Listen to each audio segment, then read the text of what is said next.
Today's World Insight. U.S. Secretary of State Blinken labels China a long-term threat to world order. Can China-U.S. ties recover after Blinken's speech outlining Washington's China policy?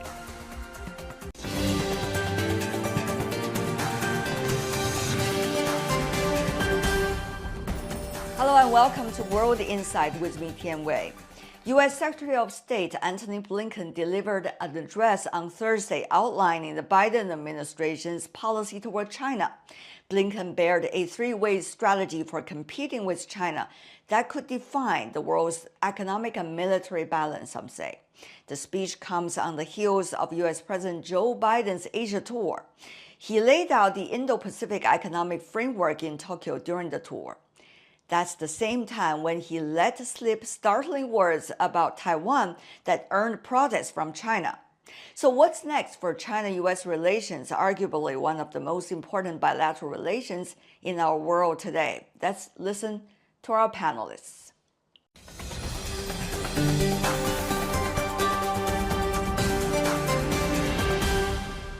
For the latest on China-U.S. relations, I'm joined by Jeffrey Sachs, professor and director of the Center for Sustainable Development at Columbia University.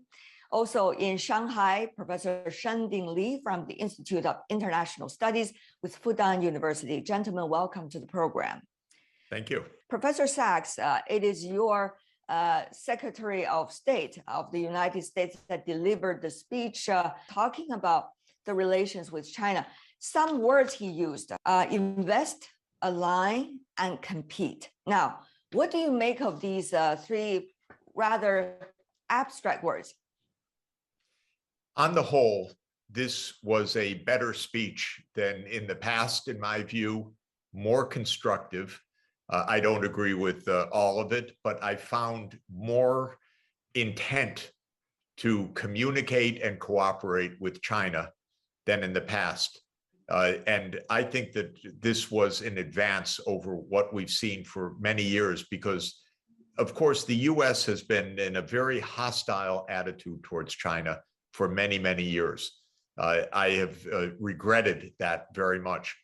This speech does not completely change direction because there are still many complaints and many charges that the United States makes about China, but there are many words in here that are constructive and positive.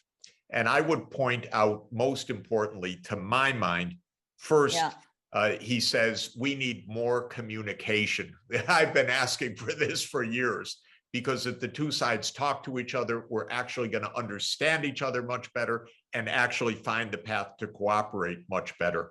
And he emphasized many points that the United States does not want to stop China's economic rise. The United States does not want to change China's political system. The United States adheres to the one China policy. So on the whole, a lot of constructive elements that, to my mind, bring us at least a step forward to cooperation. I see. If we talk about the communication and cooperation, several areas. One is climate. The other is financial cooperation, for example, through G20, IMF, or bilateral ones. And also he talked about to vaccinate the world, could be in cooperation with China. Do you think these areas are enough in terms of cooperation? I like the fact that he recognized that there are areas where we really need to cooperate. What he also emphasized was communication over a broad range of issues. That was significant. He said across a full range of issues, we should have communication. This is what I've been advocating for many years.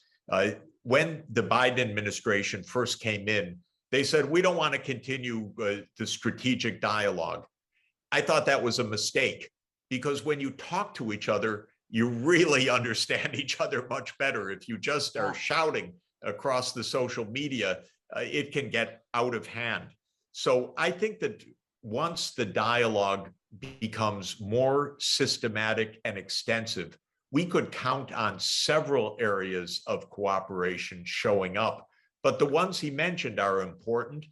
They're long overdue, and I think we could make some headway. We noticed that the U.S. side also talked about establishing a so-called China House to link the work of the State Department in dealing with China with the Congress. Now, we know that in the U.S. Congress, there are very different opinions about China. The administration and Congress relationship is always interesting. So, Professor Sachs, what could that mean? Well, I think one of the problems has been that when both Trump administration and Biden administration has been very harsh in criticizing China, the politicians in the Congress compete with each other who can be more anti-China, actually. So we've had the phenomenon that one of the few things that the Democrats and the Republicans agree on is the anti-China policy. Now, this needs to change. It's based on so many misunderstandings. How many congressmen really understand China? Very, very few. Very few have even visited. They don't know what they're talking about often. And so I believe that maybe this is a way for something that is more constructive. I hope so. I hope I'm not being overly optimistic, but I expected a harsher line than I found. I saw many positive points. And I think that maybe the U.S. is reconsidering, some of the harshness. And I would like to point out one more thing. He said, we respect China's achievements, history, and culture. Thanks. This is good. This is an important statement, and I think we should build on it. This is part of the overall strategy the U.S. has crafted since the last fall toward China. Now, we know that some part of it is already being revealed by this speech, but some part of it is still not made public. It is classified. So, Professor, how much do you see is the words? How much do you see are likely to be the real contents? Right now, the U.S. is in a very, very dangerous confrontation with Russia over the war in Ukraine, and until today has been in an increasingly dangerous mode vis-a-vis China, because the United States in the first period of this administration built a new military alliance with Australia and the UK. It tried to build this quad, including India, as an anti-China front. It has launched a new initiative on economy in Asia, which in my view ridiculously doesn't include China. The point is to have some kind of Asian economic relations without China, which makes no sense because China is the main trading partner of all of these countries. So there are many things that I have not liked, very confrontational. I'm hoping that the United States starts to see that this overly confrontational approach isn't working. It's actually making the world more dangerous and making the U.S. itself less secure. So I'm reading something into this speech as a little bit of a step backward and an opening for more cooperation and toning down the objections. Of course, there are many other parts of this speech that could be read the other way, but I do see some positive developments today that frankly pleased me relative to the only one track hard line up until now.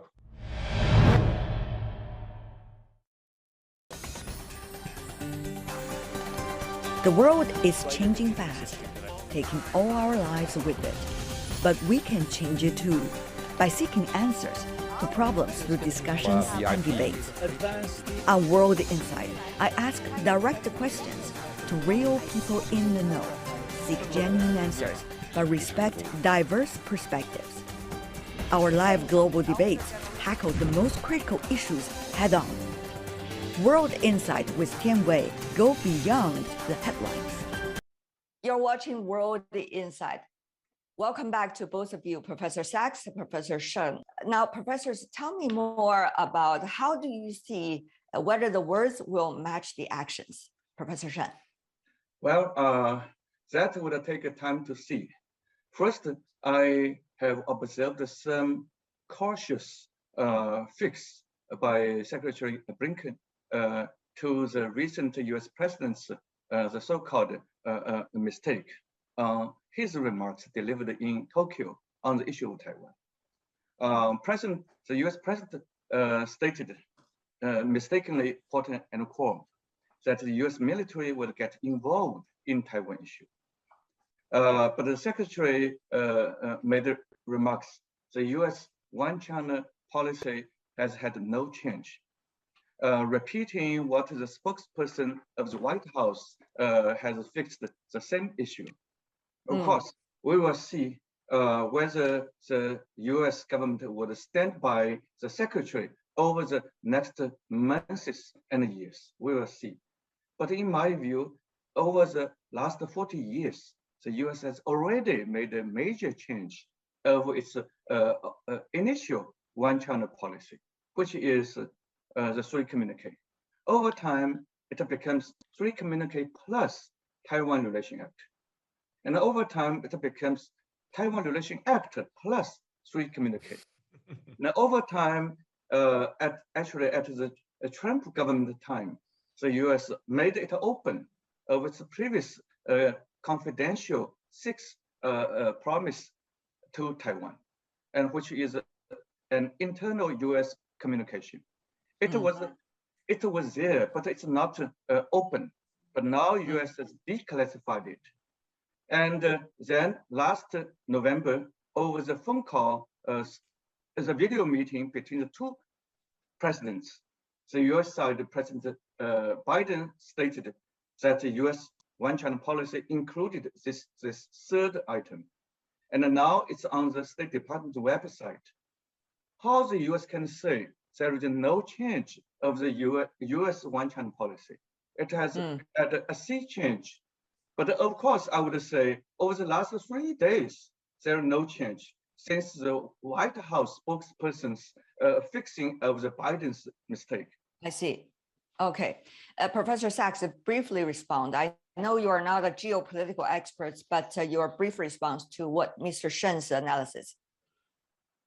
Well, I think the U.S. pushed very hard against China and against Russia in recent years. And in Russia, we have partly as a consequence this war going on, and maybe they're taking a sober reassessment. We need to calm things down in the world because they really started to get out of hand.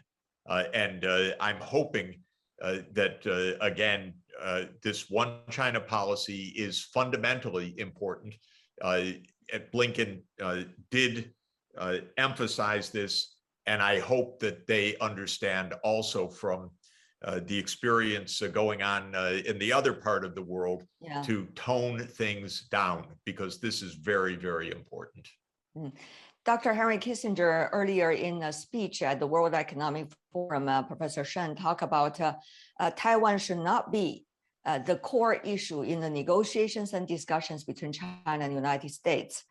For the U.S. interests. Many in the world heard his words. Of course, there are different views, but Professor Shen, very briefly on the Taiwan question, how important it is that people know this is the bottom line, and there should not be playing with fire, quoting a phrase that China always uses.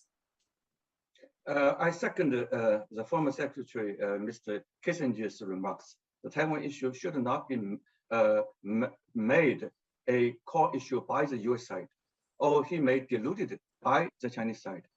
But we should trace the source. Why this has become the core issue?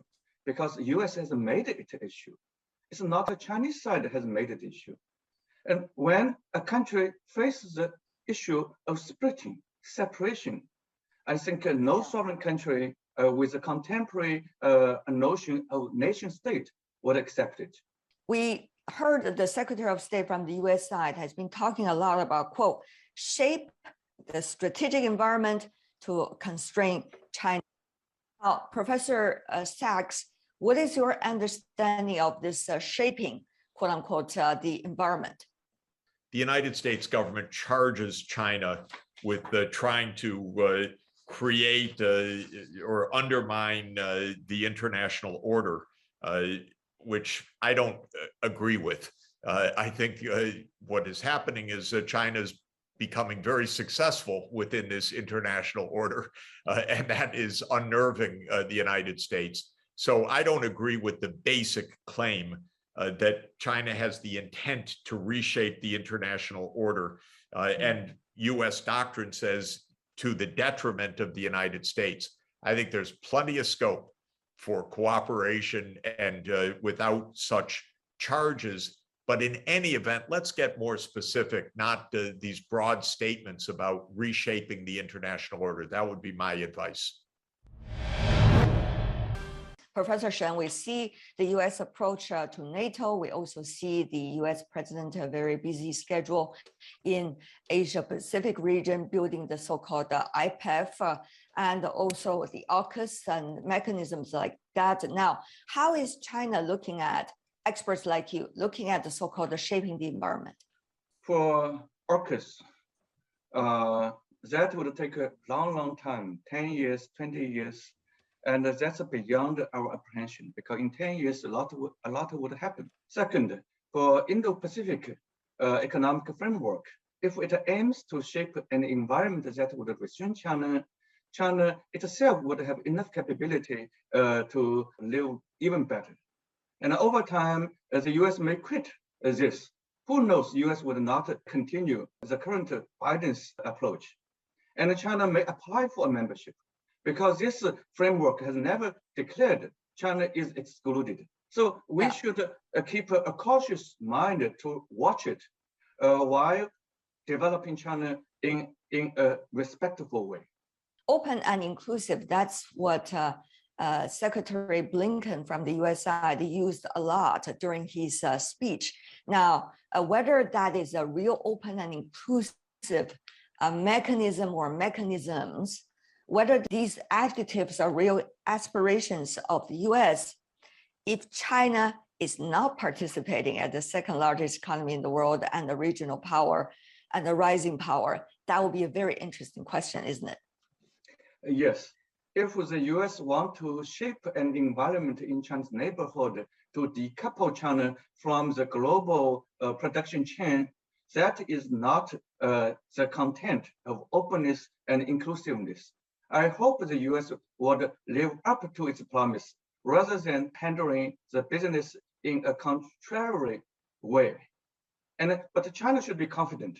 Whatever the U.S. aims to do, as a country, they may want to benefit from a U.S.-led new framework, but none of them want to work for the U.S. While undermining China, they would also undermine themselves. The U.S. would not provide them with compensation. During the U.S. president's trip to the Asia-Pacific region, we also see that message being repeated when there are interactions, for example, at the World Economic Forum, by participants from different parts of the world. So, Professor Shen, it seems that the landscape we're talking about is very different from a unipolar world, like right after the Cold War, when the U.S. was the only one. Some doubts the U.S. want to adopt an approach of the unipolar approach. The U.S. would dominate Pax Americana dominion in the region, but also the U.S. government itself says this is not the case. We want to engage China. We want to have a guardrail. While competing with China, we have a lot of business to partner with China. I think this is the U.S. current status. For Chinese side, China should encourage the U.S. to say positively and also to implement those positive rhetoric. At the same time, China would hedge against any future uncertainties. Another thing we have noticed by the U.S. Secretary of State's speech is about the three words: invest, align, compete. Now, when it comes to invest, he's mainly pointing to some of the biggest bills that the Biden administration managed over the past a year to have a cooperation with Congress to pass, for example, infrastructure bills, for example, the future support for innovation in the country. Now, Professor Shen, We do see that the U.S. Has been listing it as urgent tasks to invest domestically. Whether it is also having the sincerity to invest all over the world in order to work with others. Part of the Indo-Pacific Economic Framework is to invest $30 billion amount of infrastructure projects in partnership with Japan and other framework members. That's great. That offered the entire region more business and more opportunity. I think it's a kind of being prompted by China because China is investing and the US lose space, US want to compete, great. But I only hope a positive, constructive competition, which means US would oppose to China, could we jointly invest? And China would also approach the US, look, this is my project. Would you like to join, to own certain ownership? This kind of mutual help, mutual building would really benefit entire region. Rather than China work with some South Pacific island nation and the US would threaten them, don't do otherwise. That's not the constructive mentality. There are so many different interpretations about so-called values, what those values should be. They could be about sincerity, honesty, cooperation, peace, order. They could also be human rights. They could also be the issue about the climate change for a better world tomorrow. So values can be interpreted, organized in different ways. So how do you see when the US talks about value-based diplomacy? Well, as you have mentioned, the US has many favored values. Personally, I have no objection to any of them: openness, fairness, equality, etc. But I would say equality is my personally most favored value. All countries are equal, and at least they are equal in the United Nations General Assembly. So when you don't want us to disrespect you, please follow international, the so-called rule-based order. The rule said countries are equal. Every country in the UN General Assembly has an equal percentage of right. Then why the US would have the Taiwan Relation Act to say the future of China's integration has only one modality? That's unfair.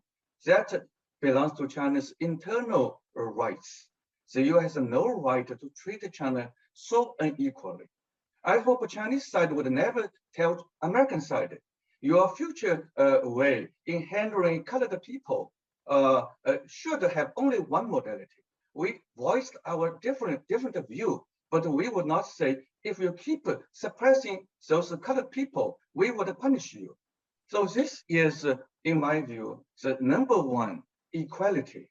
All countries, all people are equal.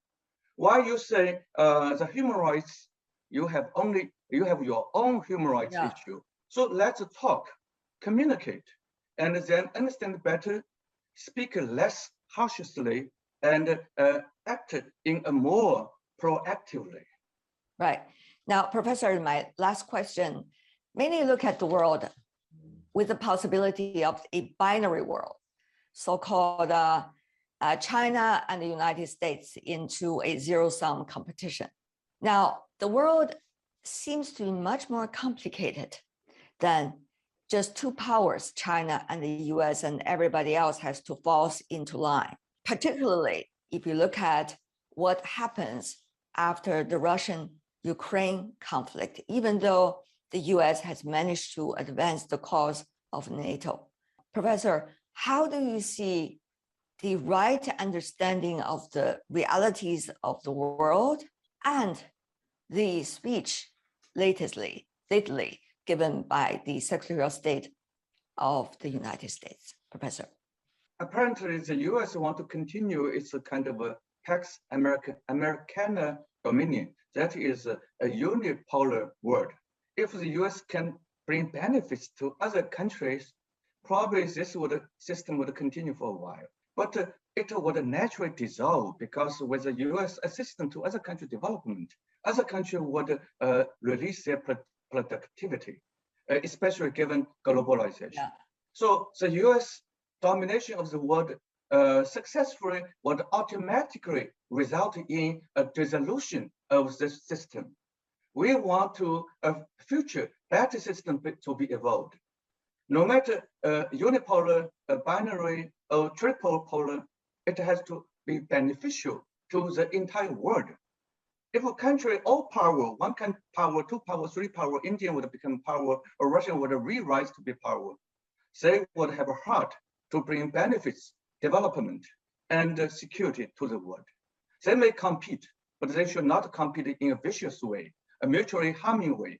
They should compete in a cooperative way, healthy way. Then I really don't care one polar, a bipolar. I care a world that is more or less peaceful and harmonious. Thank you so much, Professor Shen, for being with us. Really appreciate it. Thank you. And that's all the time we have for today. If you'd like to know more, search World Insight or check out our YouTube channel. Follow us on Twitter and Facebook. I'm Tian Wei. On behalf of my team, thanks for being with us. Bye for now.